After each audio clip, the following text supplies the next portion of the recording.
Welcome to Forever Exiled. I am Justin, aka Tags. And I'm Tyler, Wrecker of Days.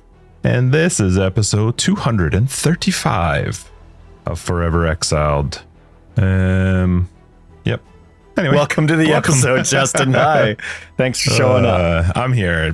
Big shout out to our patrons right off the bat. Thank you so much for your support. Patreon gets you access to After Dark. It's our podcast after the podcast. Thanks for everybody who resubbed up this week. Let me get that note already. We're hitting this one quick with the coughs. You betcha. But we love your faces. Thank you again to everybody who supports the podcast and everybody who listens and hits that 5-star on Spotify and Apple. Thank you. That's the only one that works, and it works really well. How was your week? When you hit it, you can actually feel us hugging you. Yeah, it's definitely a virtual high five at the least. Mm-hmm. Well, he'll high five. I'll hug. I walk. He's a hugger. might even press myself against you. Mm-hmm. How was my week? Yep, that was the question. This stupid weather can go away. Like, it's such a petty thing to I'm just excited to garden. Like, in the past, I mean, technically the last day of winter's near the end of March, and this year the weather's actually listening, because normally once spring break hits, I'm behind on gardening. You know what I mean? Like, we're a single car family. I don't get the car to go to the nurseries that I like to go to and stock up on stuff. And so normally by the time I get the car, it's spring break. All right.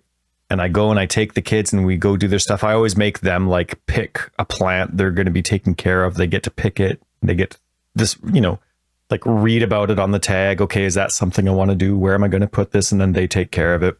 And normally by the time spring break hits, like the nurseries are like, oh yeah, you should have come last week. It's been really busy this week.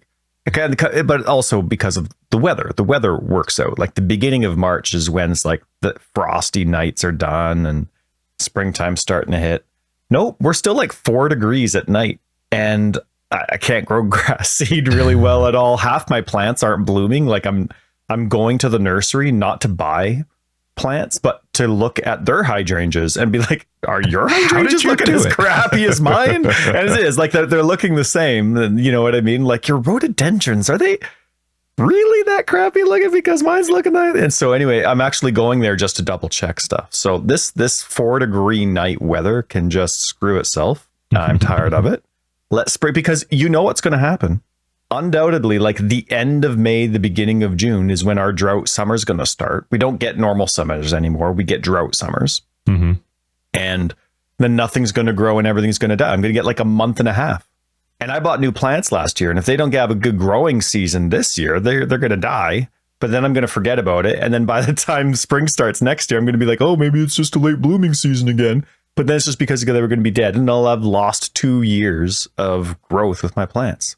So screw you, Mother Nature.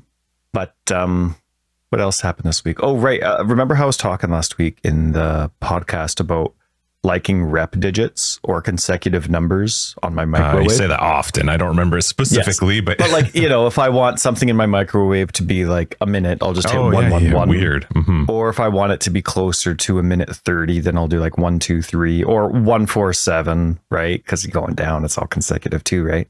And so, but anyway, then Year T in our Discord appreciated that. But then also they blew my mind, Justin. This whole week, I've been like shoving aside rep digits in my normal way of doing microwave stuff, because they said they found the perfect number to when they put their cup in to microwave their coffee. They found the perfect number to get the proper amount of heat in it so it actually tastes good. But the handle is pointing back at them by the time it's finished. Oh, really? That's actually really funny. Oh, that's the most amazing thing I have ever heard. And so now I've been playing with like, okay, so how long? It is. And unfortunately, my microwave's a 12.5-second rotation. I discovered it's not 12 seconds. Yeah, I'm standing in front of it. Like, remember back in the 90s when we were in high school, 25 or something, and they were telling us not to stand in front of microwaves because it was dangerous. I don't know if it's like that anymore. That was 30 years ago, but I'm like standing in front of the microwave. Yeah, way better. They care. That's been right after they prioritized taking watermelon seeds out of watermelons. Yep.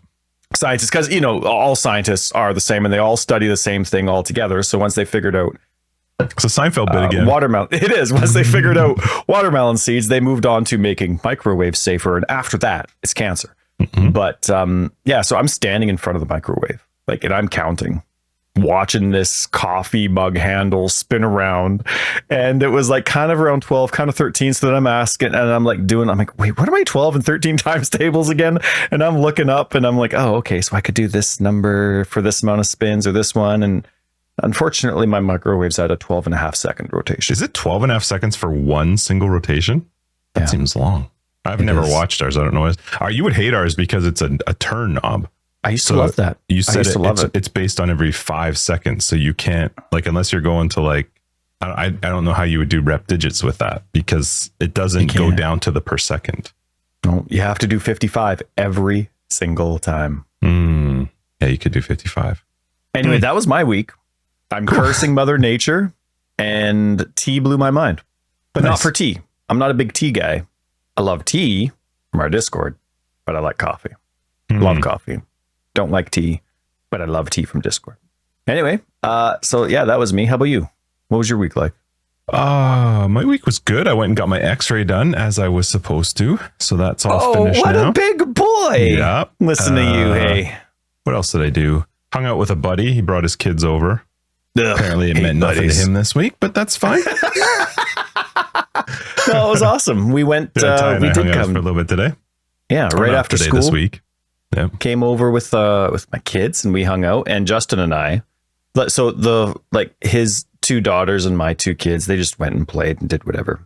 And by the way, you know how I was telling you that my son was he was dreading coming over. Yeah, he was dreading coming over because he didn't want to hang out with just girls. Yeah. Like a lot of his friends at school are girls, but for some reason he was like, oh yeah, he's gonna be in a house. I'm not gonna have fun. I'm not gonna have fun. He said he had a fantastic time if Maya wouldn't pinch his butt as much. You have to have a talk with her. So I said, if Maya wasn't pinching your butt, did you have a great time? He's like, yeah, it was fantastic. She shouldn't be pinching his butt. Christina's going to hear this. Do you hear this, lady? Control your daughter. So anyway, the kids are playing. And so Justin and I, we had like an hour and a half until, it was time for us to move on and do our thing. And we talked Dragon's Dogma. Literally there was like the only time we moved was to take a piss. And then we went back to the couch and we kept talking, and it was really interesting. It was fun. I could have talked for another hour and a half about that. Yeah, it was a lot of fun. So you're welcome if you're a PoE fan of this podcast, because this could have ended up being an entire Dragon's Dogma episode. Oh. We talked a lot about a Dragon's Dogma. It's fun. Great game. Had a lot of fun playing that.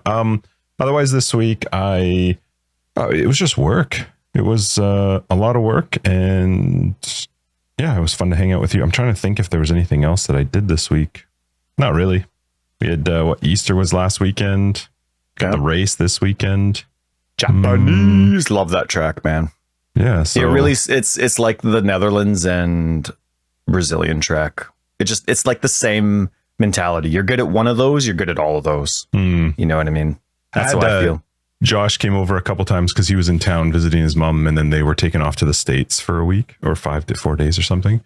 Cool. So he came by, tested out the setup for driving, and now he wants that you have. Yeah, he wants that. And then he actually came over for a little bit last night, not for very long, but I was showing him the new league because he was debating whether or not he was going to play it, and I was like, yeah, I think you actually should. If you ask me, like this week, I had a very tumultuous relationship with pathofexile. Ooh, I like it. It was up. I had my ups, I had my downs, and Tyler got some very nasty messages from me regarding pathofexile this week. But then I took one for the team, listeners. I took one for the team, and I'm going to talk about it. We're going to talk about it obviously this week. But I did show him some of the new stuff, and he still, it's funny, even going when back to Josh. When he says that, he's not sure if he's going to play, he still watches a lot of pathofexile stuff because he's like, oh, look up this person on YouTube, because he's telling me, oh, it's this person's build. I'm like, I don't know who that is, man. So he's like, oh, search this person's name. So he was showing me some of the stuff that he was looking at, but yeah, it was a good week. It was busy. It's still busy, and next week's going to be worse, but I did get to play a little bit this week, which was fun. So yeah. What do we got this week? This week in PoE, we actually have a number of things to talk about. I know you said it's small, but there's a couple things I wanted to bring up. But you just work your way through, and I'll kick in when I want to kick in? Well, we have 2 weeks worth, right? Because last week we just said, screw what's happened this week. It's league launch. But both, Talkative Try interviewed Jonathan Rogers so this was like a week and a half ago now. Okay. And then Ziz interviewed Mark Roberts. So that happened. Then there was also a whole bunch from whatever event GGG was at, because they barely announced it to anyone, but they had a whole bunch of like hands-on players playing, popular streamers, people that everyone else would recognize. And it was kind of like their first reactions as they're playing through stuff. The interviews, like, I try and keep up to date because they're probably going to say stuff that interests me, but at the same time, like, I really don't want to feel like I've played the entire game by the time Path of Exile 2 comes out. Sure. Like, I want to experience the game and enjoy it as a first time playthrough. I definitely don't want to feel like I've already played the game a lot when the game first comes out. And I'm really feeling oversaturated with everything PoE 2. So you're catching up. Well, it's still been like that. Like nothing's changed in my opinion regarding it. I mean, I'm trying to stay up to date because I'm a super nerd of the game, but enough's enough, guys. Enough. I want to enjoy my playthrough. I want to enjoy my time. And so anyway, I'll check out those 2 interviews. I haven't checked them out yet. And it's not like I have shows to watch, man. The Fallout TV show is coming out this coming week on Thursday, right? April 11th. Oh, is it? Oh, okay. We haven't finished Drive to Survive yet. We're still going through the Mike Flanagan shows. Like now I have I have 8 hours of Path of Exile season to watch with these 2 interviews and then all the gameplay first reactions. Are you going to? I'll definitely watch the Talkative Try and Zizron because those are actual interviews about the game. Okay. First reactions, I don't really care how, like, they're great people, great players, but I don't come home from quote unquote work at the end of the day and care how someone else is playing a game or what they're playing. I come home, I'm like, what do I feel like doing? Okay, I'll turn on Netflix. Next day, what do I feel like doing? Okay, I'll turn on Dragon's Dogma. Sometimes I turn on PoE, and sometimes I'm in a Righteous Fire mood, zombie mood, Reaper mood, and what other people are doing really doesn't change what I do before I go to bed. So, except for my wife, always looking.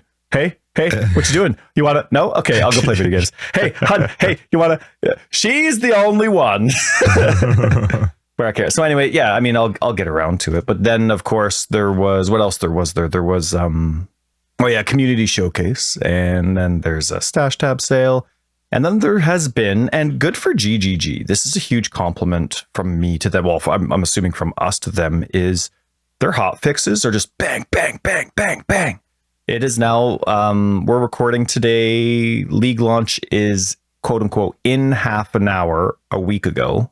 Yeah. And they have put out a ton of patches, a ton of hot fixes.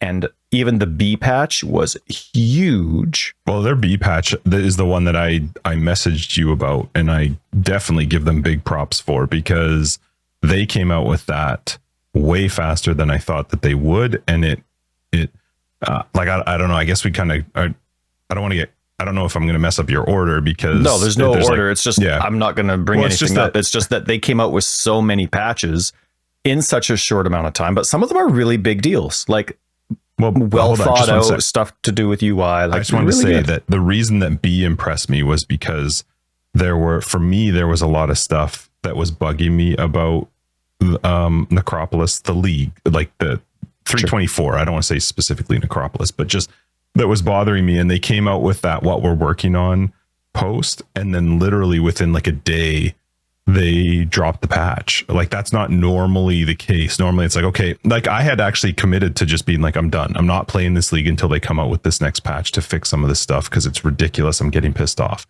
And then they dropped B like very quickly, and it was like, holy balls, like that was a huge amount of changes. And I was really impressed. I mean, some of it I wish that it wasn't there when it came out, but we've had this talk so many times before. Like, you can say that about everything.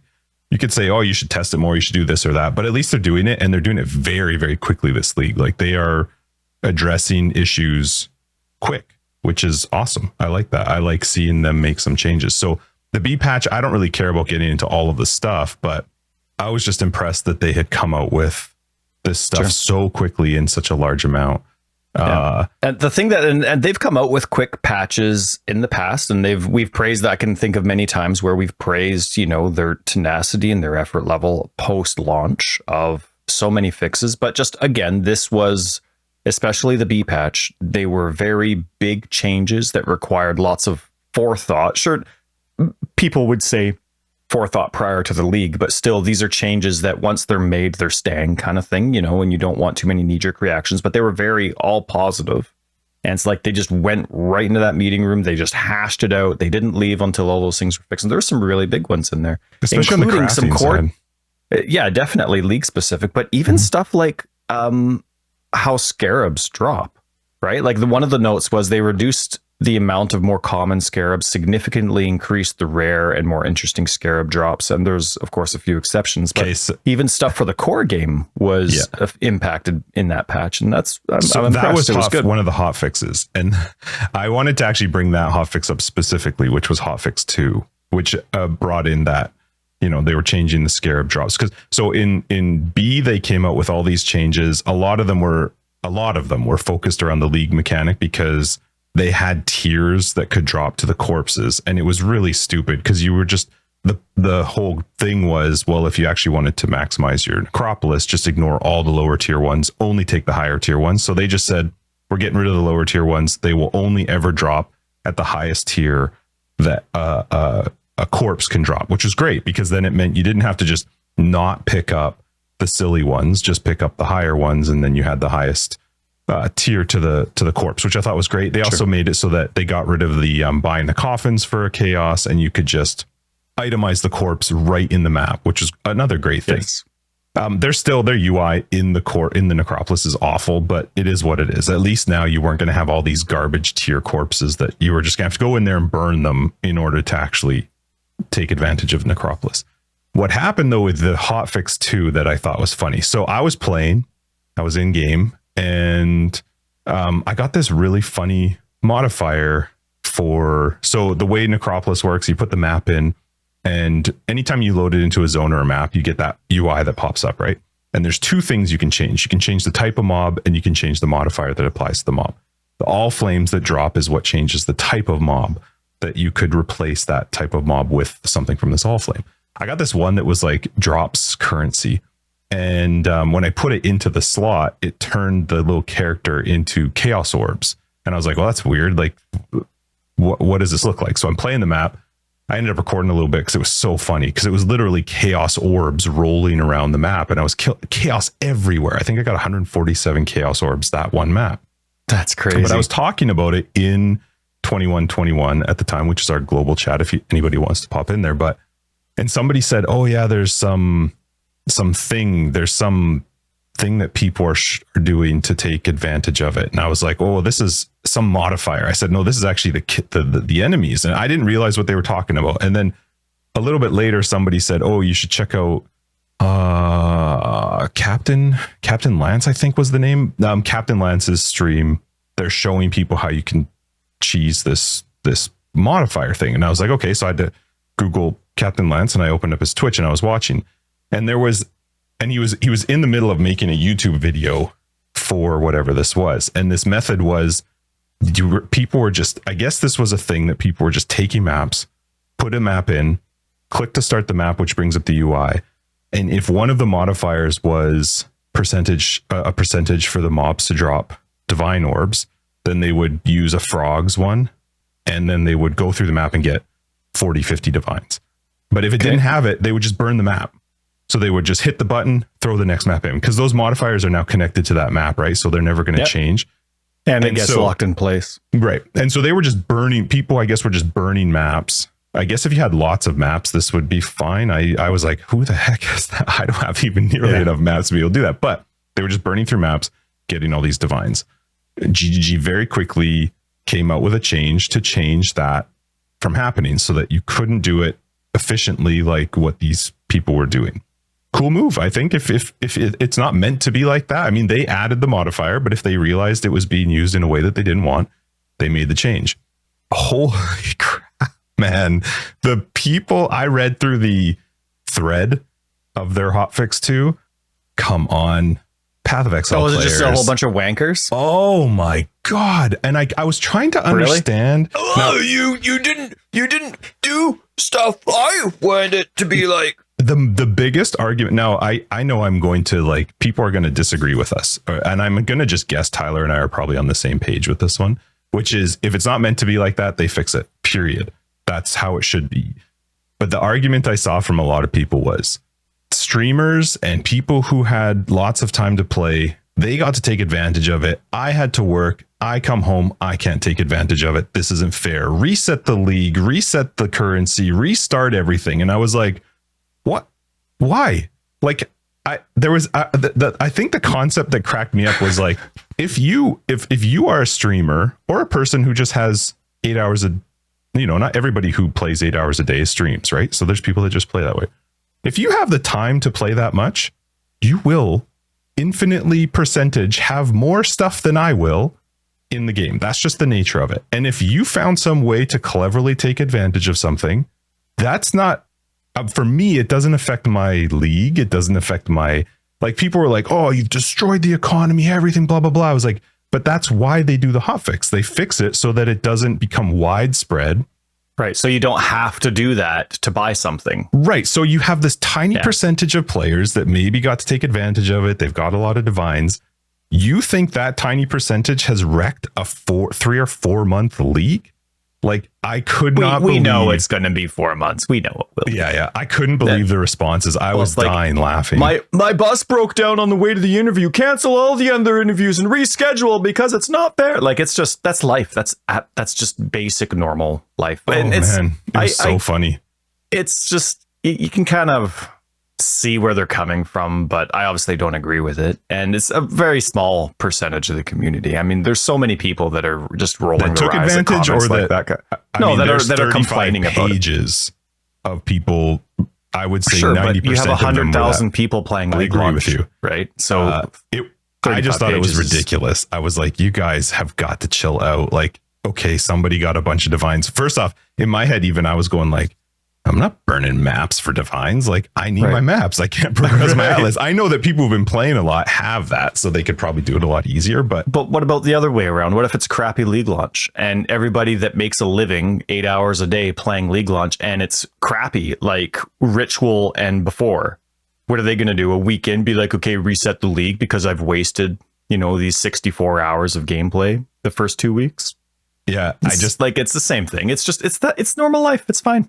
And good for GGG for making the change. I love that they ignore people like that. And you know what? We have been like that probably sometimes too. Come out with our outrageous criticisms or desires for the company and they roll their eyes at us too. But I think there's a difference in your desire for the company or the way you want to play the game versus a not fair to me. You let those people take advantage of it. I think that's silly. Like, just go and play the game. I mean, you will be fine. The game will be fine. Like, just go and play. So I thought it was a little bit silly. I actually really liked the fact that they made the change. I thought it was good because I watched this Captain Lance guy do this video, and even he said in it, this is not the way people should play the game. It's so boring. You're just throwing maps in and burning them. But there's this feeling of like, well, I have to because I need the divines and everybody else is doing it. Now, when you say everybody else is doing it, it's like, no. Not everybody else is doing it. The people who know about it are doing it. That's not everybody. These 0.02% of YouTubers that people watch are doing right. it. But so anyway, I was glad they came out with it. I actually really like the fact that they changed the Scarab drops too, because Scarabs for me have, and I want to talk about when we talk about our week in PoE. I love the change of Scarabs. I think the Scarab don't even, Justin. So fun. That's like my note. Normally I have notes and notes and notes and notes. My next, let's just get into it because there's nothing else. They came out with patches. They greatly improved the game. It's only been out for a week. There's been so many good changes. And like, so here, okay. So for me, gameplay wise, ready?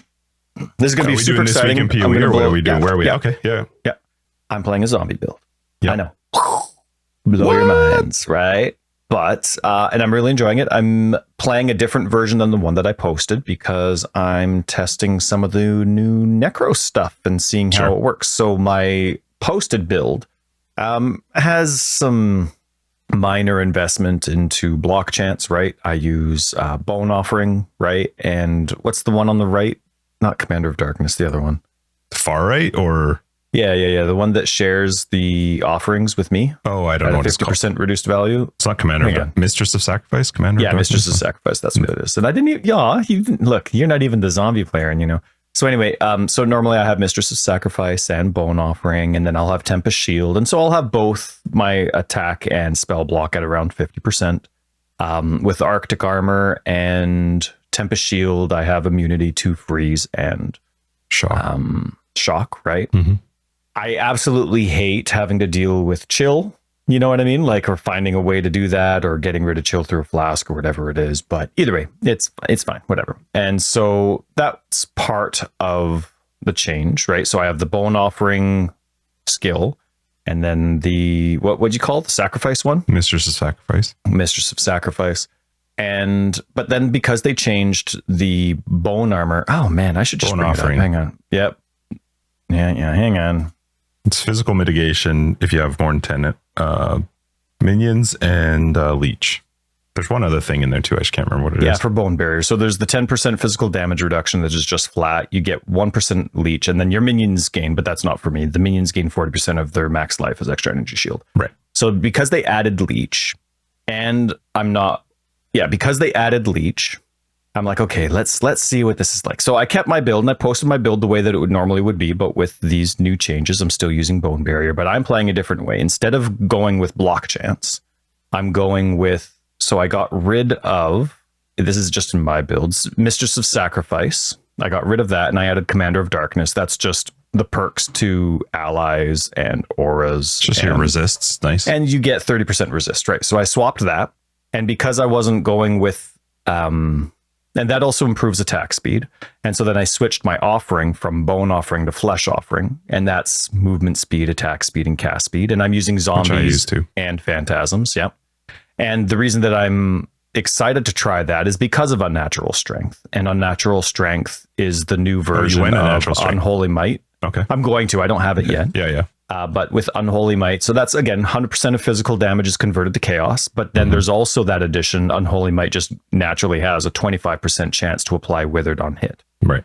So faster attack speed, the better. Faster cast speed, the better. So I'm going with Commander of Darkness and Flesh Offering. I even threw minion speed in my links just because I want. And sure. I really like the survivability is not the word, but the efficiency of speed for minions in a map. When they're not lagging behind, they can get to their target faster. Like on paper, always assumes that they're always hitting. Enemies are always within range. Yeah. And especially with melee characters, that's not the case at all. And then there's a lot of idiocy of them standing around and choosing who to hit, or them running to an enemy and then that enemy dies, so they never got to hit, and they're running back to another enemy. So minion speed actually, in my opinion, really improves the actual in-game DPS, even though its numbers are substantially lower on paper. So I'm doing all of that. But then I also got rid of Tempest Shield and Arctic Armor, and I'm trying Purity of Elements. Okay.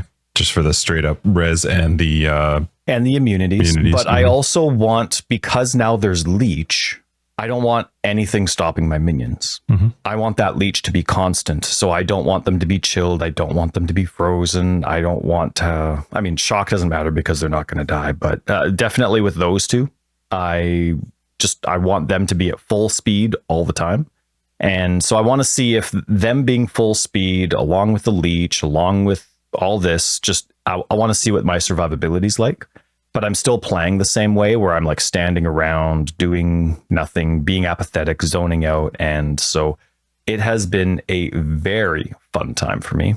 I'm glad that they fixed that leech in the first patch, because I took that leech node as my third one, so Merciless.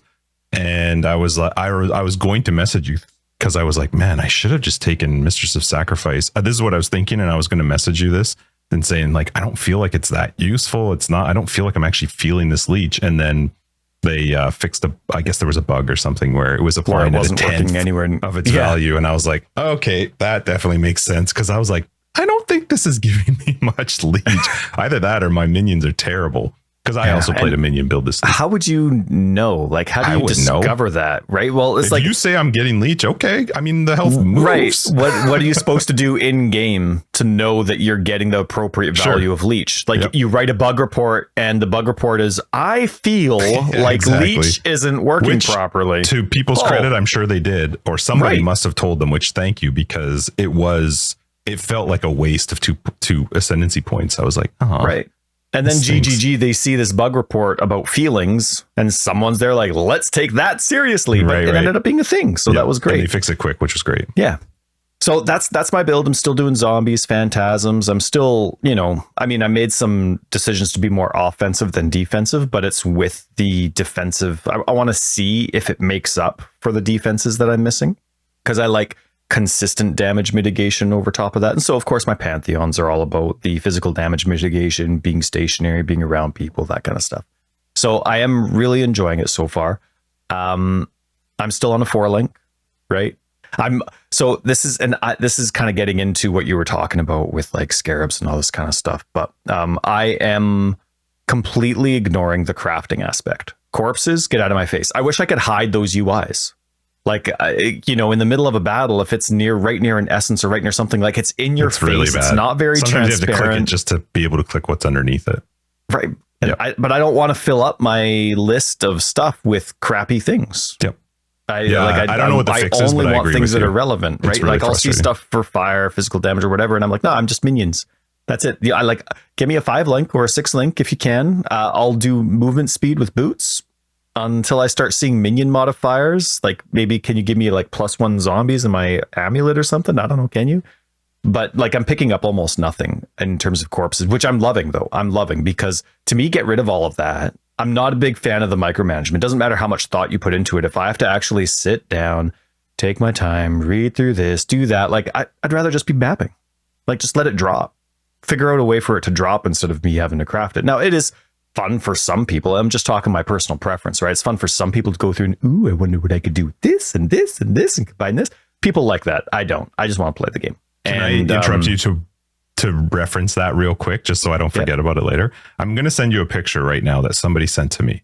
On what? And I'm going to send it on WhatsApp. So if you remember, when this league was announced, we had a conversation, and what I said to you, and you agreed, you said you felt the same way, was that I got harvesty vibes when they first talked about it, and this micromanagement side of it. And hopefully it's not going to be to that degree. Apparently I'm not in the PoE Reddit anymore, so I don't see their stuff. I guess this was posted in the PoE Reddit that people have started to figure out, how do you best craft within the Necropolis? Oh, I'm looking forward to this. This is the setup that should be used within the Necropolis. It is down to how you combine all of the squares in order to make the most efficient craft that you want, based on where do you place your actual crafts, where do you have to put all these 25% column buffs, 25% row buffs, 50% cross buffed. This made me go, yeah, that's why I'm not touching it. Because that is that every grave in the yes, that's graveyard? Every grave slot, and how you would combine them to make a single craft the most efficient way, min-maxing, whatever, blah, blah, blah. That made me just go, yeah, I'm not into this thing. Literally, if you look at the picture, sorry, if people are curious, I don't know, I'll post it somewhere, I'm not sure where. You're literally you're very helpful. I just imagine like a bunch of squares that represent them, and you're literally only putting the actual crafted stuff on the left hand side, and almost everything else is all of these things that modify those slots. Basically, it's very easy for you to picture what Justin's picture is, the picture that he sent me, if you played Harvest as a league at the beginning, and you saw some of the strategies in picture form that people had. It's a very similar, complicated thing. And you know what? I love that they have leagues that you can do. It's good for some people. To me, because it's not the only part of the league, it's like the league came out in two parts. Almost two completely irrelevant parts. They're not even connected. Not really there's connected, the crafting side, and then there's the all flame side. And awesome, which they have something for me. Have that crossover, but I get what you're saying. Sure, I agree but you could completely cut that umbilical cord. Yep, and it wouldn't change anything. I agree. And though I've attempted a few crafts. I tried to make a 5-link, but because I ignore the crafting side of it so much, like I'm an Alch and Go style player with this mechanic, which I'm in love with. But because I'm not consistently crafting or using this new league mechanic, I went to go craft myself. I'm like, oh, sweet. Yeah. Up to 5 links right on. So I go and I like blow all my sweet stuff that I've actually been saving because I rarely pick stuff up. And then I go to make the body armor, and they added base types. Fantastic, right? I love it. And you're not just getting the best base type, you're getting the base type based on the part or the corpse level, whatever it is. So that I thought was really smart. But then I go to craft it, and I'm like, oh, up to like minimum 2 links. And I'm like, oh, damn it, that's right. I was supposed to like find you 5 get more them, or 4 more so that it was guaranteed the 5 link. And I'm like, well, forget it. I'm not waiting that long. Like I've been on a 3-4 link since like I'm in T5s and I'm still on my 4 link. I'm doing every Val side area since area level 50, trying to find a 5 or 6 link. But even then, it's not guaranteed to be a 6 link. Well, if you have a certain amount of them, right, it increases by 1 with each guarantee that you have. But I didn't want to wait. So I'm like, you know what? Screw it. Let's make it. I got an amazing 2-link chess piece, Justin. It is. I got like 100 life. I got 40 lightning resist. I got almost 30% chaos resist. And I'm like, that's all I want. Like that's part of what I forgot to say this at the beginning. Another part of going with Commander of Darkness and Purity of Elements is all that resist for free gives me so much more freedom to have really good gear, or like I don't have to care about resist for this. Just give me that, sure. Right, but then I can get so much more of that normal what I would have for damage mitigation with my previous setup with the block chance or the 21 less damage physical taken and less fire damage taken with Arctic armor when I'm stationary. I can just get that on my gear.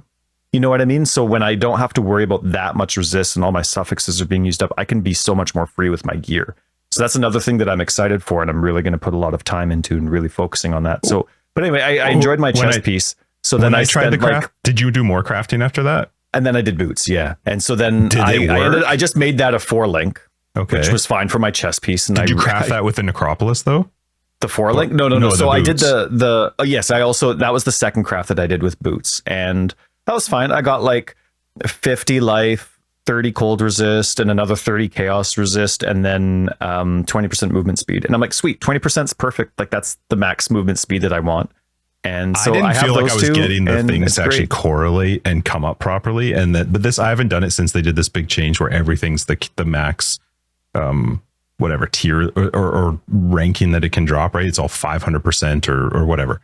But I was asking in our global chat because sometimes I feel like Grinding Gear Games thinks that we're all Mark and understand what they mean. And there's one that says plus 50 to tier rating. And I was like, what? Does anybody know what does that mean? What does plus 50 to tier rating mean? And nobody actually knew. There were guesses, but I was laughing at Josh last night and I'm like, as far as I'm aware, there's 12 tiers of mods, right? We got tier 1, you got tier 12, maybe there's lower. I don't actually know. But what does plus 50 mean? What does that do for my I don't understand what that means should I use it?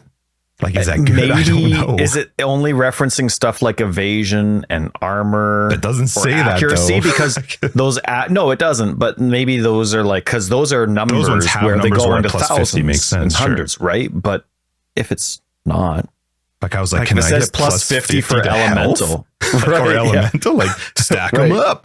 Like I don't understand. Give me my 49% elemental resist. Anyway, sorry, I didn't mean to take that into a sideways thing. No, but you're good. You're good. So anyway, I'm having a great time with that, and then adding like changing. So I did those, and I got like they're basic, but for me that's fine. That's all I need until I'm going to like really go to town on my epic thing. I'm fine with basic. I'm not the kind of player where I'm gonna like I'll upgrade if an upgrade becomes available, but I'm not gonna go out of my way to incrementally upgrade my gear. Like I'll go from my crap that I got in Act 3 and I'll keep it until maps until I get that decent mediocre one. Right. Sure. And now I have my decent mediocre almost everything. I still have my magic helmet from Act 4. Fine. Something will come. And then like I'm fine with that. My builds are totally fine with that as I progress. I don't hit any walls on And then it's just, okay, now I have the currency. Let's focus on making this epic. And so I'm enjoying that freedom. But another thing that rearranging these skills the way that I have, it's allowed me to add. So I'm loving the auto skills. These new auto skills, call to arms and automation support, are like the best things that have ever happened to me since instilling orbs in this game. It's absolutely amazing. So in my build, I have, with automation support, I have Molten Shell, which is nice because now I have Molten Shell when before I would have had bone armor. I'm heavily investing into armor anyway, so it's fine. So I have Molten Shell, which basically is like now I have that bone barrier ascendancy with the added leech because I'm using Molten Shell instead of the bone armor. But then I also have Withering Step in there as well, which is nice for the phasing. 3 seconds of phasing every, and I don't use skills. I use an instant skill. That's right, it. So it doesn't matter. So I'm never accidentally ending my phasing. It gives me a speed burst too as well, but I do it for the phasing. But then it also automatically applies 6 Wither to enemies around, nearby, which is awesome for the Unholy Might that we're doing. And then I also actually had Predator support on there, which was a lot of fun. And it was just like casting, and it wasn't spastic. It was actually quite smart. It just has a short range when it's being triggered like that, but it was really good. I eventually took it off though, because then I also added Call to Arms with Enduring Cry. And the reason that I added that, right? Yeah, Call to Arms is the one that auto casts your war cries. But the reason that I did that is you're basically guaranteed 3, what are they called? Endurance charges. Yeah, you're guaranteed 3 endurance charges. Now, Call to Arms actually increases the cooldown by a second. Okay. Right. I mean, once it like it's more than a second when you're leveling Call to Arms, but once Call to Arms is level 20, it increases the cooldown by 11%. And that's already. What does quality do on that one? I don't know. Okay, that's fine. But it is that's actually a good question because it is a support, so it's super easy to do. I normally don't care about quality on active gems because I'm only going to do it for like my zombies or something, right? Hang on. I wonder if it changes that by even more. Supported skills, yes. So it goes up to 5% increased cooldown recovery rate, which is nice. Okay. So this isn't included in my math that I'm going to give you because I forgot about that, but that is very easy to do because it's, one jeweler's orb, not jeweler's orb. What are they called? GCP. Yep. But so this skill adds 11% to the cooldown, and it's an 8-second cooldown, right? So that just basically bumps it up to 9 seconds. But the Enduring Cry, if you get that to 20%, yes, that's an active skill, so that'll cost you a bit more. But that Enduring Cry's quality reduces the cooldown by 40%. So overall, like you have plus 11 minus 40, so you're looking at reduced 30% recovery rate. You're looking at a 5.5 second cooldown, and which even right now, almost close to your endurance charge. Right, which is 10 seconds. For some reason, I had in my head this week that all charges had a duration of 4 seconds unless you invested in it. But apparently, it's always been 10 seconds. Like I couldn't even find on the wiki. It's 10 seconds. I always thought it was much shorter than that.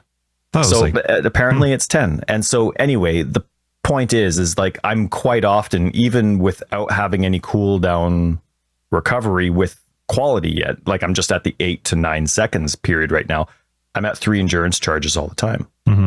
So already I'm like, it's just it, but it's much more consistent than being stationary. It's all the time. So I'm already, in progress of making up for. Would the only downside be if the power of the Enduring Cry, like if there were less mobs around, you're getting less endurance charges. So you'd have to wait till the next one goes off for their. Sure, but that's in that situation, I don't even care about endurance charges. And right, like boss, you're getting max anyway, so you're fine. That's right. Yeah. And they're the only ones I care about, whether it's a rare or a unique enemy. I'm not actually concerned about the mods. So mobs, that being said. So it's working out great. I'm loving the free 3 endurance charges. It's constant. It's just the thing about the auto skills, though, I actually turn them off in the hideout. Oh, because they keep going off. I have like right? I have 4 auto skills. Just boom, boom, boom, boom, and I'm like, man, it's a lot. It's noisy. So I turn them off, and then I forget to turn them back on when I go into maps. But it's all good. So I'm doing that, and it's all just like so systematic and automatic now. Like the whole gameplay, everything to do with like the map changes and everything. And I'll let you have your turn in 2 seconds. But like I'm just Alch going. Like I put my map in. I see all those guys there. Awesome. I take all my scarabs. I throw them in. If I have like, what are the sacrifices of midnight? Those are the rare ones to get, right? Yeah. Mm-hmm. I'm using all my fragments on, like, I'm keep using fragments. Okay. Just for unless, the I save as many fragments as I have midnights. All the extras I'm throwing into my atlas. And so but I'm not saving my scarabs or my fragments for anything. If I have it, it's going in the very next map I'm doing, whether I've unlocked that map yet or not. It's just my atlas is always like the little actual atlas device. If I can fill it, I'm filling it. And I am having such a great time being apathetic with it. I look in, and if I have an all flame, it's going into one of those empty guys. No problem. No problem. Absolutely. It's just so fun to I'm like Alch going, but in every aspect. And the current drop rates of Scarabs, like I'm just at the beginning. I'm just in, like I have unlocked T5s, but I haven't even done all my T2s or barely any T3s. It's just whatever's dropping. So I don't have almost any improvement to Scarab drop rates that you would normally get through traveling through the Atlas passive tree. And I'm getting like my map device isn't full every time, but I definitely don't feel like I'm wanting. Like I am satisfied, and I know it's just going to improve even more and more. And I'm looking at them and I'm enjoying the fact, like soon it's going to be old news, but I'm enjoying looking at them being like, ooh, that's a nice one. Ooh, that's a nice one. Ooh, that's a nice one. I do wish that I could block Alva Scarabs. You know, like the master missions that I think technically aren't extra content. I wish I could remove those from the Atlas passive tree somehow, like as extra block nodes, you know, if they added even more of those. But it's just been so fun. I'm really enjoying this league. And I'm completely ignoring everything that's needing to be fixed because I don't care about the crafting side at all. I've tried it a couple times, like I said, but it's just the Alch and Go experience. I love seeing the different monsters. I love how different it makes it. It has made it a little rippy. Sometimes there's been stuff where I'm like, what the heck did that, like, where on earth? And I'm looking at my map mods. I'm like, no, it's like, there's no way. This isn't a dangerous map. What's happening? And then I go and I forget, oh, right. There's these map mods here too, right? From what you would get from the league mechanics. So, but I'm having a great time. This is one of my favorite leagues, ignoring the crafting, just because it's adding so much to just the core element. Core side, sure.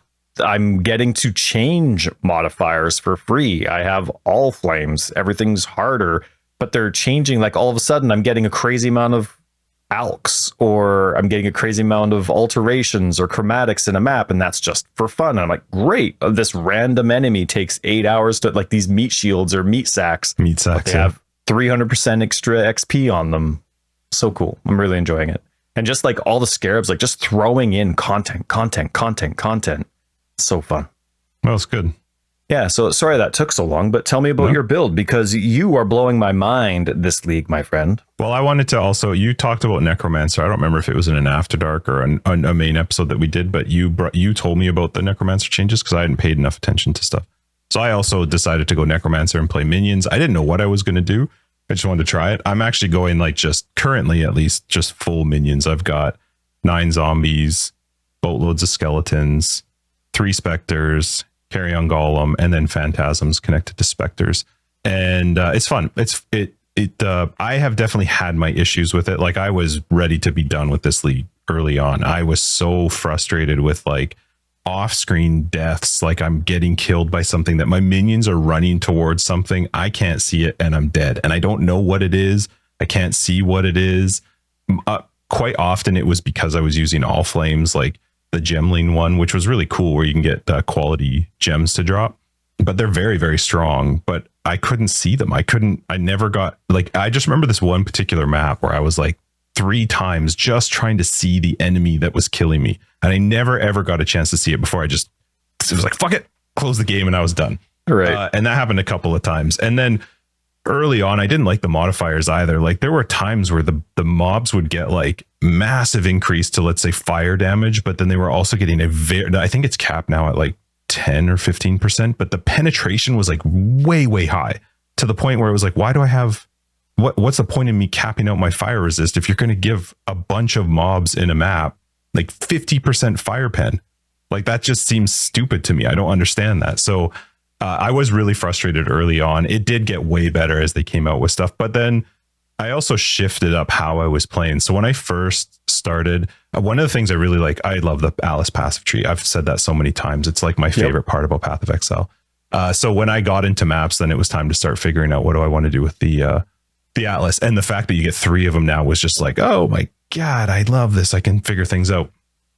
So one of the things I really liked in the beginning was my focus when I first play is always unlock the Atlas. I want to complete the Atlas, get all of my points so I can figure out what I want to do with the tree. And they added the unwavering vision mod on the Atlas passive. So I'll just read it to you.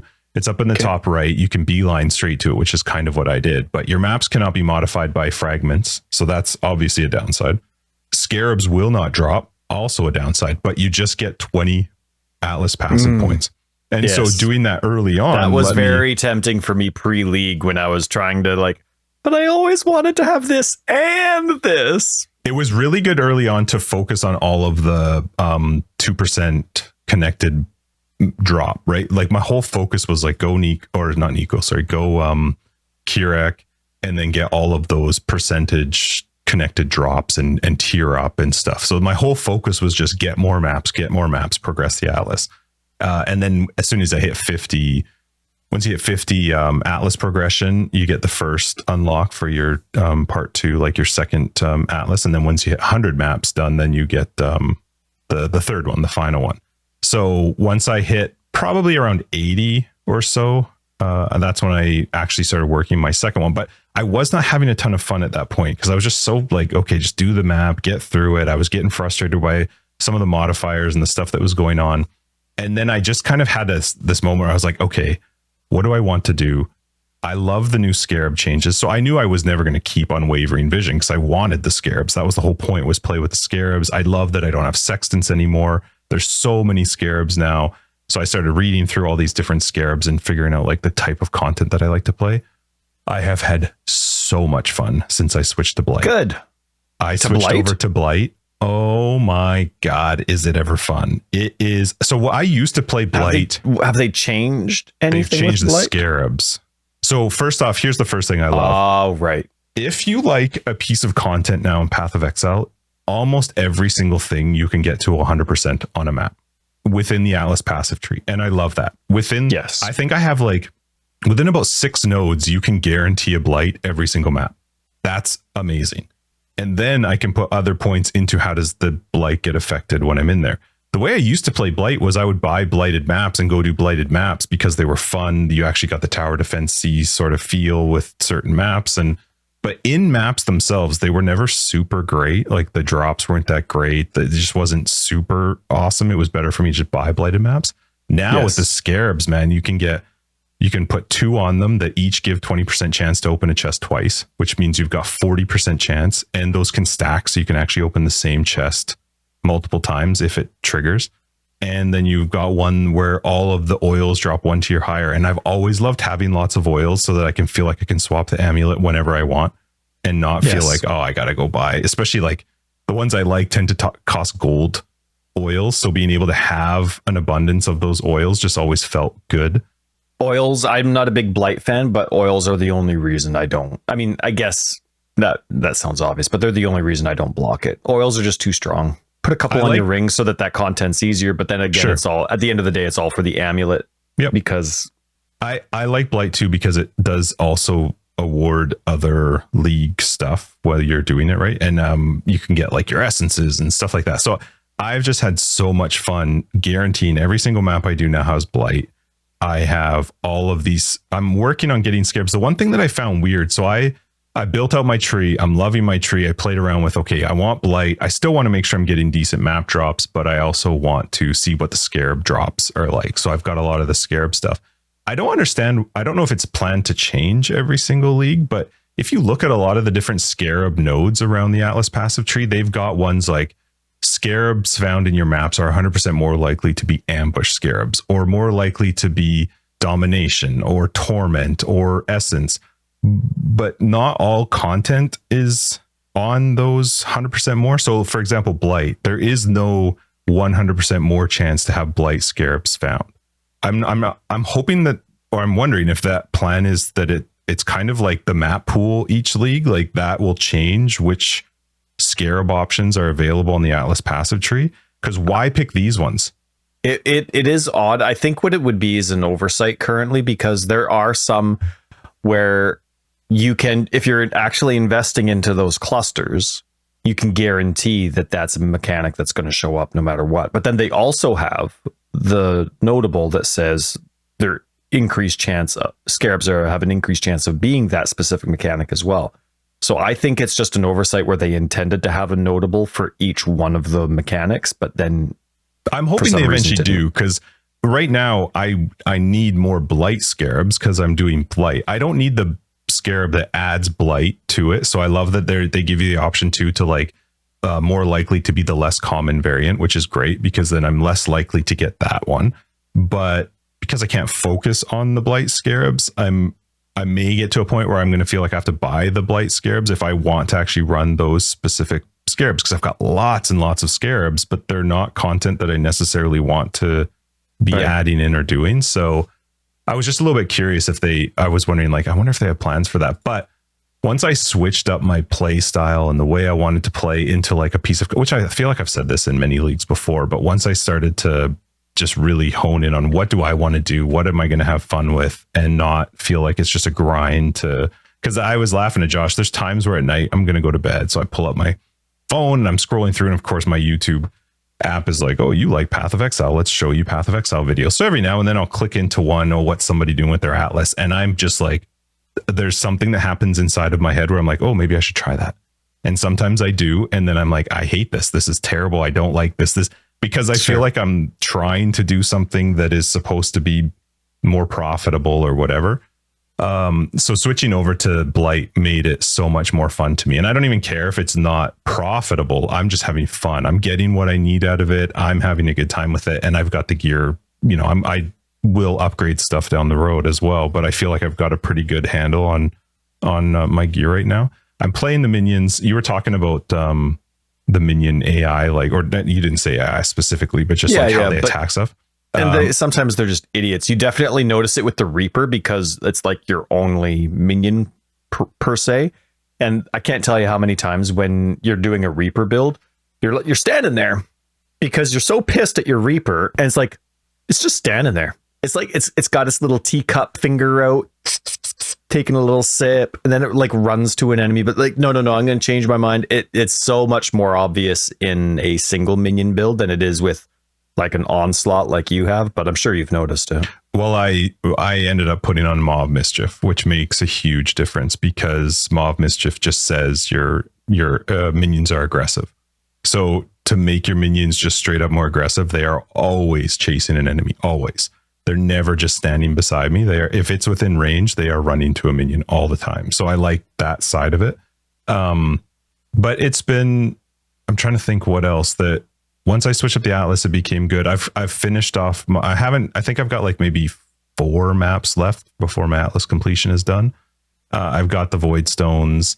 So now I'm trying to figure out what I'm going to do now, but I'm still having so much fun just like running T16s, doing some blights when they're in there, and it's just enjoyable. It's been a lot of fun. For the league mechanic side of it, I am with you. There's a divide. The crafting side, I could not care less. I feel like I tried it. I did not like it. It was too micromanagey. Then I saw that picture and was like, yep, good choice, Justin. That's not for you. I don't want to try and figure that thing out.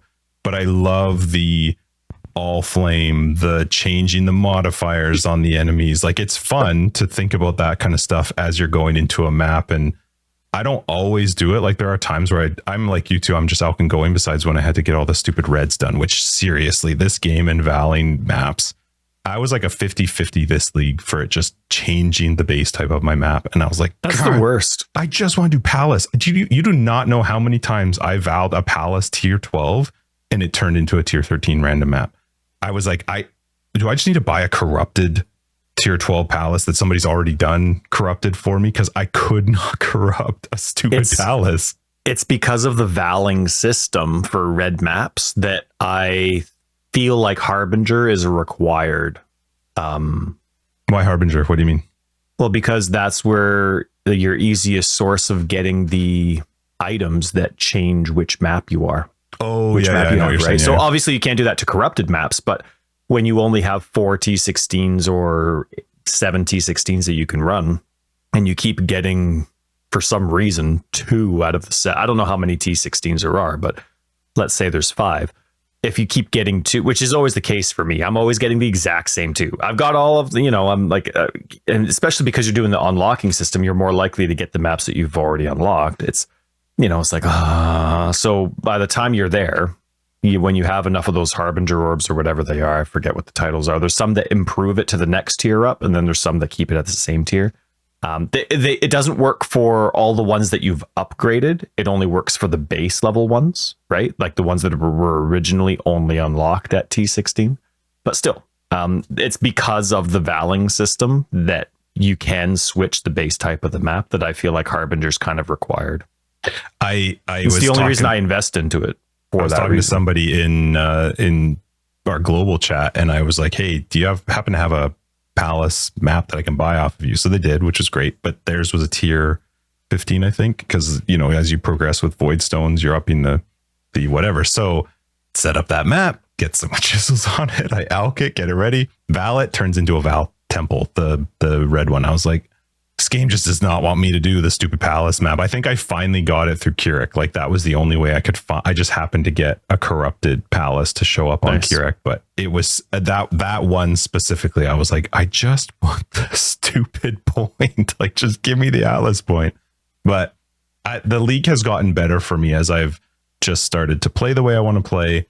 And I think the changes that they made helped it quite a bit. I may actually change I was talking with Talon this week regarding ultra wide, because I have an ultra wide monitor, but I've never played it in ultra wide because I hated the UI. Even when they first came out with the change, I didn't really like it. But I may change to it now because I will be able to see more of what's on the screen. So maybe it will be less likely. Left and right. Right. But this time where I was dying was to the right. Every single time was to the right. Well, and it was lucky driving crazy. My biggest complaint about Path of Exile 2 is going to be the exact same thing about Path of Exile 1. Not biggest complaint, but like the character's situated in the top third of the screen, and that's where they show all the buffs. But they said there's going to be no off screen. So if there's no off screen, right, because everything's going to be gravity. But then you're going to get like within week 1, it's going to be like, well, actually, Glacial Cascade isn't impacted by gravity because it's coming from the ground, not from the sky or whatever. And then so it's like, and just ended up being the mod rolls that made the Glacial Cascade extra big. So it's not our fault. The on-death stuff too is brutal. And I messaged you about it this week too, because I did die a few times too, and I was getting really frustrated. But minions make visual clarity infinitely worse. Like you just cannot see anything. Yeah. And they've added. I was joking about it when you were streaming, like, and I was saying it sarcastically, but it's hard to understand sarcasm in text. But they add these noises now to the on death stuff, or not on death, but stuff that's happening on the ground. But it's not useful because it's like you hear pss, pss, pss, or like a different weird noise. And there's that mod that an enemy has where it says exploding corpses, and I'm like, well, which one of the 40 enemies are you? All I hear is it's almost more annoying than the lightning totems that used to be called heralding minions. I hate those. I hate that too, but it's almost as annoying because now I hear it. Yeah, you don't know where it is. Who I'm supposed to be killing. There's not like there's one rare on the map. I'm doing Abyss. There's 1,000 of them. Mm-hmm. And I'm trying to hit Signal Prey, like, hit that one. No, hit that one. No, hit that one. Oh, shoot. No, run. And then I like leave and then I try and come back. And it's like the worst mod in the world. Like, I'm glad they added sound to the exploding corpses. Sure. Fantastic. Get rid of that dumb mod. Like, just don't have it. Not every idea that comes into your head needs to be a mod. Mm-hmm. Lightning storm.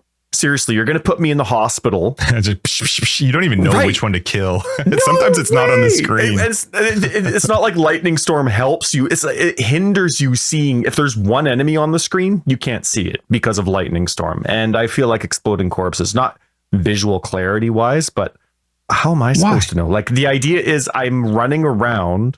It's either I can handle exploding corpses or I can't. And if I can't, because I'm leveling, I'm running around in circles until everything's dead because I don't know which one of them you are. I'm not going to risk running right beside every single one and reading. So, but anyway, that's the Path of Exile 1 problem. That's not new. I mean, exploding corpses and how that's dealt with is new, but the visual clarity is a very old complaint that will exist. It's way worse with minions. I couldn't believe how much worse it was. It was crazy. Yes. I mean, I agree. I don't know what you can do about that. Like, we're choosing to have 1,000 minions on our screen, but I don't know. Well, but I don't know. Whatever they. I mean, that's their problem. Well, yeah. It's a my problem, but oh well. Yeah. The only other downside to me with playing minions is when you play, because I am playing with an animate guardian. Granted, I'm not playing with an animate guardian that's got like uber expensive gear on it. Like it's just relatively basic uniques that give some sort of benefits or like a vulnerability on hit. Because I wanted that extra curse. So then that it's not super expensive, but I stress should try it when I start to see the health bar move at all. And I'm using the 5% life back when a minion dies, which is great with skeletons because they're always refreshing. And so I'm always getting it up. But as soon as I see that health bar start to give a little bit, I'm like, do I just spam skeletons? Like, what? And sometimes I don't know what's killing them. I can't actually see it.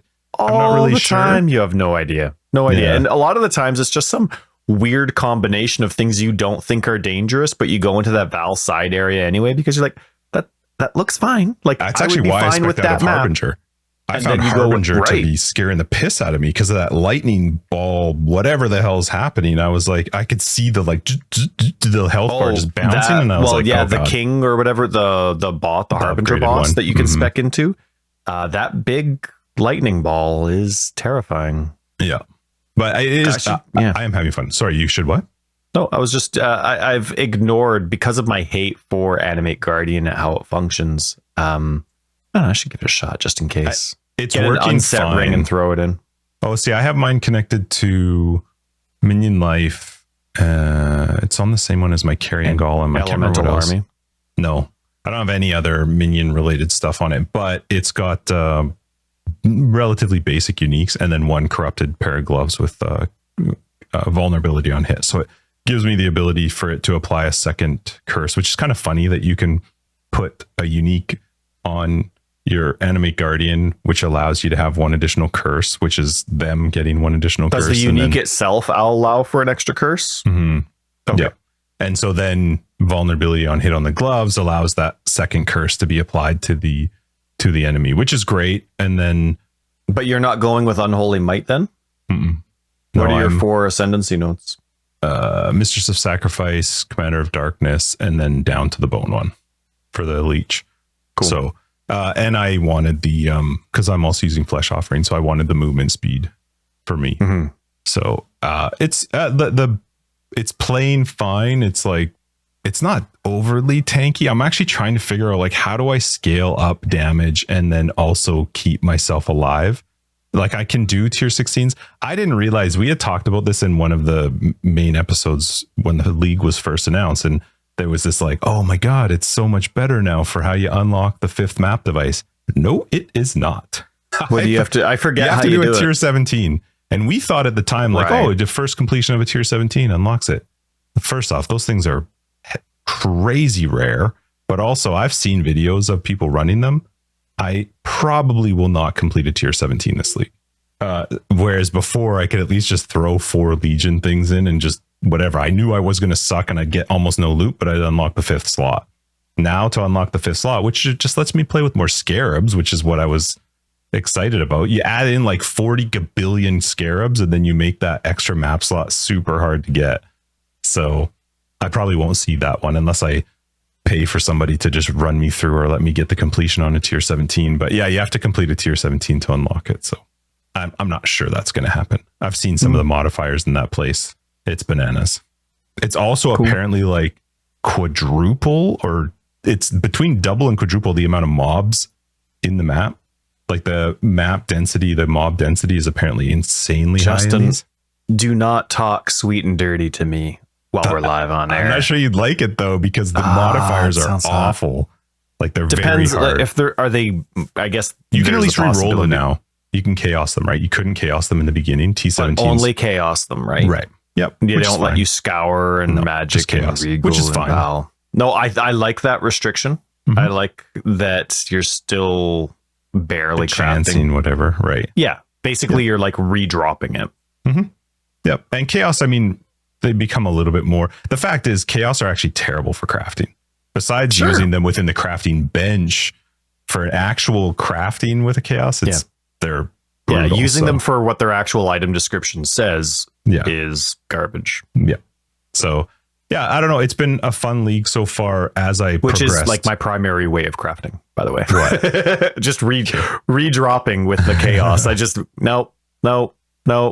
Fine, let's go. Move. Yeah, I don't think I've almost ever crafted with chaos except like years ago. But the league has gotten better for me as I've played it, but I've also given up on some of the league stuff. The crafting side of it just doesn't interest me. I'm collecting them ones that I think sound good, but when I tried and played with it, I didn't feel like they were actually correlating very well to what I was actually getting in the craft in the end. And then they've got these unique ones that you can get, like unique bodies, like contains the body of Tanavis, whatever. I don't know what that means. Do I need? It doesn't even tell you how many you need to plant or bury. I don't know what any of the. Yeah, so I'm not sure what to do with those. Like, I wish it said like 1 of 4, so I knew like, oh, okay, I need to have 4 of Tanavis, whatever, to bury. It doesn't tell me that. So then I'm like, well, they stay in the map for me, man. They just stay. Their rotting corpse does not get the glorification of being buried in a grave. They're just sitting in my necropolis. I ignore so many because I either don't know what they do or I'm not interested for my minion build. I have picked up a lot just to get it out of the way.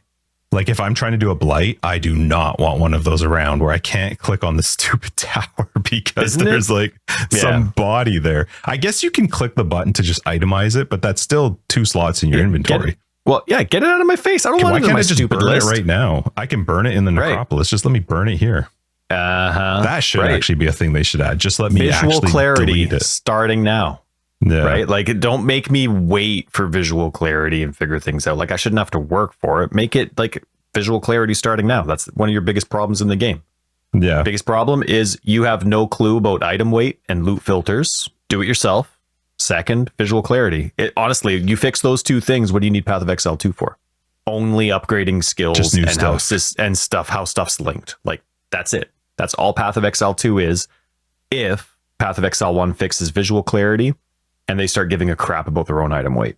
Yeah, it'll be interesting to see if item weight becomes a change thing in PoE 2. I don't think it will, but we'll see.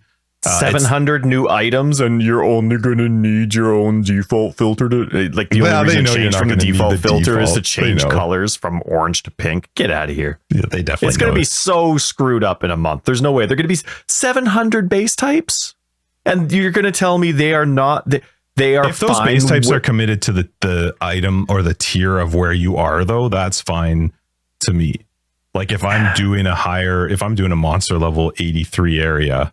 Don't tell me there's actually in that area 700 potential bases that could drop in that area. That's what I don't think that can be. That would be crazy. If you get like 7 drops for that map, fine. But then why did you make 700 items? Again, right. And again, are you going to do that tier system? Why? Just have a system where like the item itself, the base type itself gets better. Why? Well, because it's kind of fun to have different designs. I don't mind that. Sure, except when they say we've learned from our mistakes, we know, like, we're getting totally off topic here, but when they say they've learned from their mistakes, and they have not in 10 years, a company whose name Grinding for Gear, like, we care about item weight. That's what our company name means. And in 10 years, they have not at all shown that they know how to filter, that they know item weight, that they can make decisions based on how their itemization system works and how they want it to be displayed. Too. They haven't shown a fan that they are capable.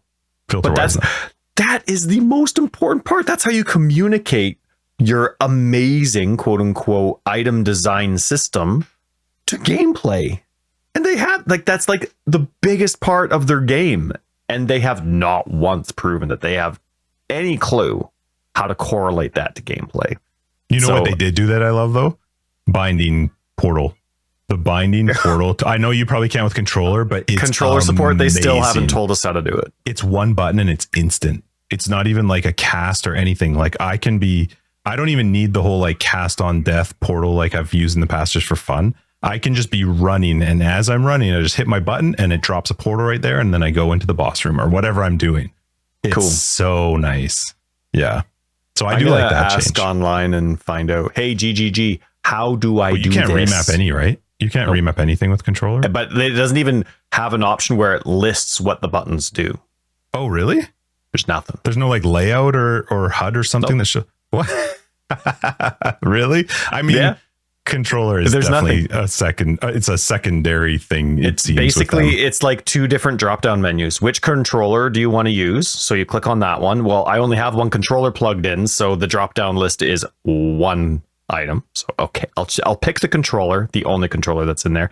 And then there's another, like, which default layout do you want to use? And it's like, well, there is only one, and you don't tell me the difference between the two. So I'm just really? It doesn't actually show you the difference. Nope.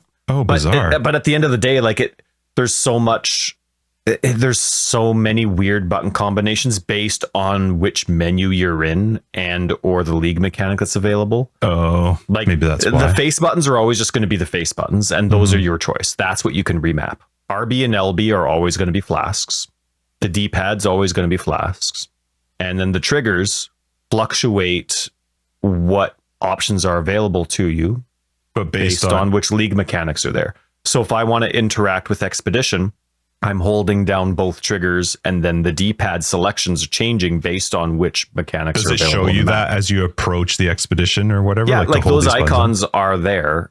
You have to become familiar with what those icons mean. So it is very intuitive and it is very cool, but I could see them making that list of, hey, what buttons do what. It's too circumstantial. on? There's I have a very question for you few regarding that's controller. static. So Let's say you do a delirium. Yeah. So you hit the delirium mirror and you're running forward and fighting it. Does it show you what button you need to press if you want to end the delirium early? Yep. Okay. Yep. And technically, like, I mean, I What haven't happens if you started run a into an blight. expedition while the delirium's running? So when I hold down right trigger and left trigger, Mhm. they provide on the D-pad, there's 8 different button combinations and it shows what they are. Hmm. So, and then there's a certain button for, hey, do you want, and it is right up there on the display. Like they do Okay. a good job with that. I haven't run into any issues with that. Sure. The minor issues that I have with controller support are much more basic design issues. Like when I go up to a bandit, hitting A actually helps somebody as opposed to just skipping to the menu. You know what I mean? So like the button to skip the menu, like stop Sure. talking, stop talking, stop Yeah. talking is A. But then A is also one of the 2 face buttons that's like, are you going to help or kill? Them? Hmm. When it should be X, Y right? and It should X be or like something. X and B. It shouldn't be the button that actually skips dialogue. So that kind of stuff's stupid. And then How do minor you use a things portal like, right now? Do you have to open up the inventory and then go to the portal and click so A on I it would or something? hit, like, pretend it's a Nintendo controller. I would hit the select button, which brings up my inventory. And then I always make it so that my portal scroll's in the very top left because right, 'cause that's the first spot. on controller support, that's right away the very first thing. So for me, I would hit select then A. And so I don't need a quick thing because Sure, it's 'cause it's immediate, fast but enough it that is way. flashy on the screen because I'm bringing that up. Yeah, So yeah. if I could hold the back button and then hit a button or something, When then you, I wouldn't have when the you hit flashing select, screen. though, to bring up the Yeah. inventory on controller support, does it not zoom into the character? It does. So Like, because it's bringing up my inventory, so on the right side of my screen, like I zoom into my character a little bit and then my inventory. but if you want to screen open shows up at your the same portal time. quickly, so it's doing that, like you hit select, it does a zoom in, you hit portal, then it zooms back out. Yes, and it is, but the zoom is very, like, it doesn't do the full zoom because I'm hitting, So as soon as fast or I hit the whatever? portal scroll, they added goes this a back couple out. years ago, but as soon as I hit the portal scroll, the item inventory screen disappears. Disappears, right. So if you do that button combination quick, the Quick zoom enough. almost doesn't even Sure. happen. Okay. So there are a lot of really cool small things there, but I still don't know. I don't need it because of that, but it would be nice to know anyway. At least it has that. But I mean, that's at least quick. But yeah. They have done a fantastic. There are, of course, some complaints that I have, but my overall review, if I was to give you an episode of controller support, it would be high. It'd be like an 8 or 9 out of 10. Cool. 8. Final answer. All right, sweet. We got to wrap this up. Is there anything else? Or No, man, we're good. Actually, yeah, one question, because I think after dark, it would be fun to compare our 2 necromancer builds see where our offense is, see where our defense is, and kind of compare, especially because you were talking about defense and getting one shot and stuff like that. So the only one shots that happen to me are those weird off screens or after death, right? Which is annoying. Widescreen now, right? Forget that left or right danger coming at you. That's right. Abyss, though, some of the instances are very different for me. Now that I'm in maps, I'm having the normal Abyss experience where I run over an Abyss and I have to run forever and fight stuff, and it's the same experience. But as I was going through the campaign, I did not encounter one Abyss like that. Every single Abyss that I came across, it was just a spire that showed up, and the spire shot out 3 or whatever. These Abyss pits that it would spawn next to it, and the longer that I kept the spire up, the more pits would show up. It will cap out, yeah. But I've never experienced Abyss like that, with the spire like that in the map that was spawning instead of it being a trail. But and I don't know all flames. Not intentionally, but I was, like I said before, I was alching just throwing and whatever, right? Right. Like, but I'm like, in my instance, I wasn't paying attention to what was happening. So is that something that's just from the all flame? There is a one where the Abyss will spawn a spire instead. So instead of you following the Abyss along, it will be a spire which will fire off 3 of them. Why the hell isn't Abyss always like that by default? I don't know. Who wants to run around an entire map? Though, people are so systematic with their maps. Why not there is a big difference, a static experience? There is a difference though, because if you kill that spire too quickly, you won't get all of those Abyss circles to spawn. Whereas if you chase it, you're always getting the Abyss circles to spawn, and those Abyss circles can be affected. Have it so that the Abyss spire just lasts for a certain duration, and you have to survive the 4 or 5 pits that are automatic. Like, I don't know why. What is it about Abyss that people? No, I get it. But what from their side, from GGG's side, when you're doing Abyss, it's like, yes, they want to chase this. That is a very good mechanic that that's we want always to been exist. the case of Abyss, right? Abyss is just that was the initial design for it. Right. I agree with you. Like, now that you actually have a system in the game where Abyss is spires spawning, stay still. It's like you go to harvest.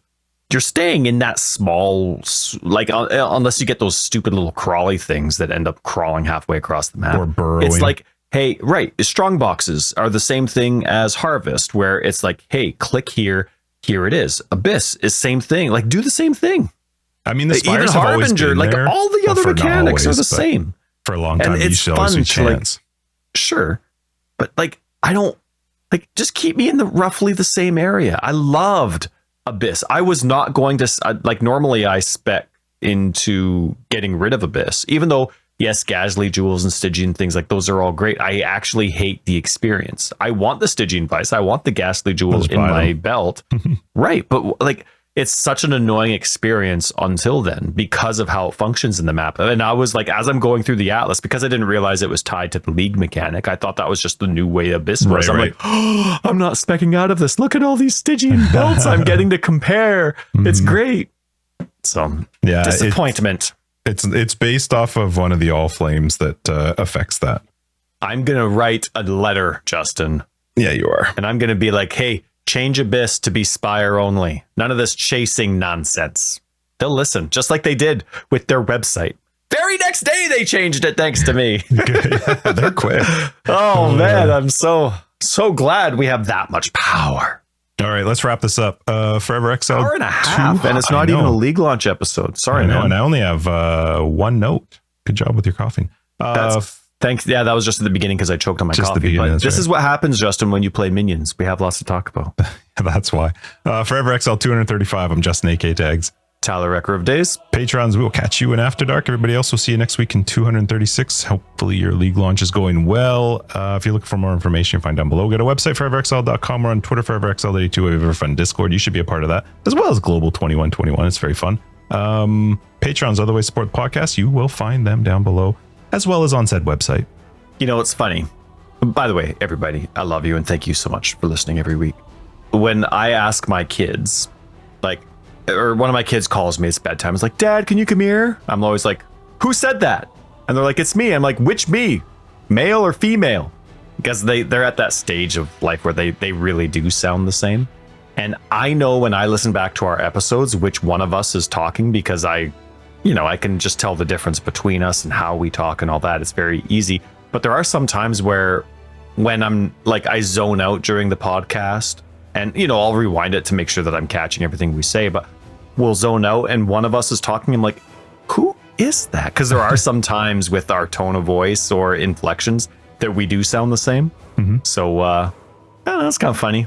People like mix us up after and they're quoting us and they're quoting you, but it was actually me, or they're quoting me, but it was actually you. So that's it. It's the longest bye ever. See ya. Bye.